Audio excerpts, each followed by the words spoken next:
Hello, Mount Dora. I'm Rob English, the president of the Mount Dora Area Chamber of Commerce, and we're excited to be continuing to bring you this series on veterans that have served our country so honorably. We have the Northeast Lake celebration of veterans. Our breakfast is November 7th, so if you haven't bought your ticket, just go to mountdora.com to buy your ticket. It's only $15. We're going to have several hundred people there. It covers the footprint of Umatilla, Eustis, Tavares, Mount Dora, Sorrento.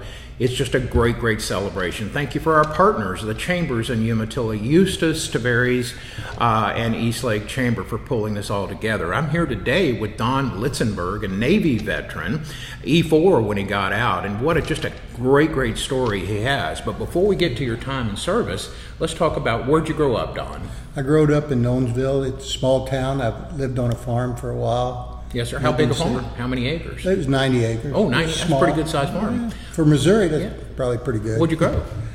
They grow corn and wheat and raised cattle. Right. Pigs, chickens. Is the property still in your family? No, it's not. Okay. When my grandma and grandpa and my uncle passed away, it was sold. Okay. All right. Good. So you grew up there, and you were telling me before we went on the air that shortly after high school, it was really quick. Yeah, 3 days. 3 days. 3 days. You signed up and you went in. So tell us where you went to basic training and just a little bit about before you got to Vietnam. Okay. I went to Great Lakes, and after I got out of there, I got a destroyer out of San Diego, and I spent 2 years on the destroyer, John W. Thomason, DD 760. And we made a Westpac. We did shore bombardment in Vietnam, and we was also the second task force that went up to Korea when Pueblo was captured. Oh, so wow. we was up there for that little incident. And as soon as I got back to the States after that tour, we hadn't been back a month, I got orders for river patrol boats. I didn't know what they was, but apparently the other people did. They was all laughing. Now, what year was river patrol boat orders? I had from 68 to 69, August to August, on river patrol boats, and I was very blessed to not get hurt. Yeah. We lost one fellow on my boat. Yeah. And how did that come about? We had a firefight, and he took a bullet and got hit. Okay. So, now, was that the only firefight that you all were involved in, or was there no, several? I probably had about 20 firefights, but firefights are categorized in two different things. Some of them we initiate, like at nighttime, if we set an ambush and we catch a sampan, well, we might initiate it, and other times while we're driving down the river, they may initiate it on us. And how many men are on a boat? We had 4 men. We had a gunner's mate, which that's what I was. We had an engineman that took care of the motors. We had a seaman, and then we had a boat captain. And then they would put a patrol officer. We ran in 2 boat pairs, and we'd have a patrol boat and patrol officer, and he may ride our boat today, and then tomorrow he might ride our cover boat, and we would be the cover boat. Okay, gunner's mate. Tell me what you do.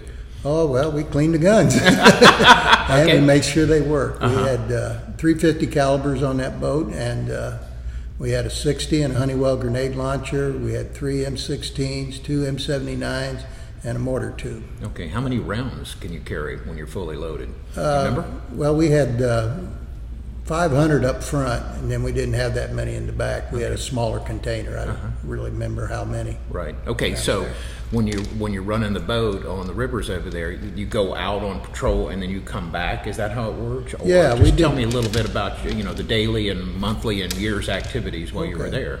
We did 12-hour patrols, and we'd be off for 12 hours and then do another 12 hour. Then we'd be off 24. That would switch us from days to nights or nights to days.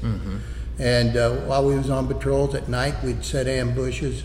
We might take people out like SEALs and LERPs, snipers. Anybody that wanted to ride up and down the river, we'd take them out. During the day, we did a lot of searching sampans. We did escort duty. We was on the Saigon River there, and ocean liners would go up and down the river, so we'd do escort duty for them, bringing in supplies and that. So that kind of covered our days and nights. Yeah.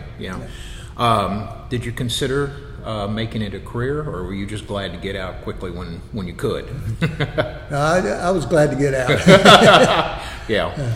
I was offered to go to officer school. The captain of the ship, when I came back, offered to send me, but I preferred to get out. Yeah, there was a lot of unrest in our country during Vietnam. So when you came back home, what was your experience when you came back home, as far as our countrymen here, and you come back to St. Louis? Tell us a little bit about that. Well, I felt bad about a lot of things because the protesters and that, but I really didn't have anybody come up to me and complain or anything, and I just avoided talking about it too much. Mm-hmm. Yeah. So for the most part, you were treated well when you returned. Yeah. Okay. Yeah. There was a lot of protesters during that time, and I understand what was going on, but it was really kind of bad for you guys returning because obviously you're over there, putting your lives on the line on a daily basis. Leaving us, Don, with one thought, what would you like to share with us as far as just anything that's on your mind that you'd like for our audience to hear from you? Well, I think I made some friends over there. I still have some friends. We're having a reunion again this year in Charleston, South Carolina, and really great to get back and see some of these guys. They've been friends all through my life since then. Some of them have passed away now, but when my first wife passed away, they invited me out, and I kept me busy traveling after she passed away, so I could get over the hurt of it. Yep. So you're down to what size is the group now? Because you said you've lost some. So just about how many will be showing up? When the PBR, it's a whole group that had been in Vietnam, so there's going to be about 150 people be there, and I think with spouses and everything, we're going to have close to 200 or more. Okay, now your original group that was on the boat that you shared with, you lost one, and of course he was replaced. But are any of those 3 or 4 guys coming that you'll see, or you don't know? No. Okay. Okay, good. Well, thank you, Don. Thank you for your service. Thank you for everything what your service means. Thank you for Vietnam and for serving over there, because I know it was a very tumultuous time here in the United States, and I was a young man then, so I know what it was like, and all the protesting that was going on. Thank you to all the veterans, and again, if you haven't signed up to come, it's November 7th. It's from 7:30 to 9 a.m. in the morning. It'll be a glorious, glorious recognition of all the branches of services. I'm Rob English, and I'm proud to be bringing you this group of veterans and the videos that we are serving. Thank you very much.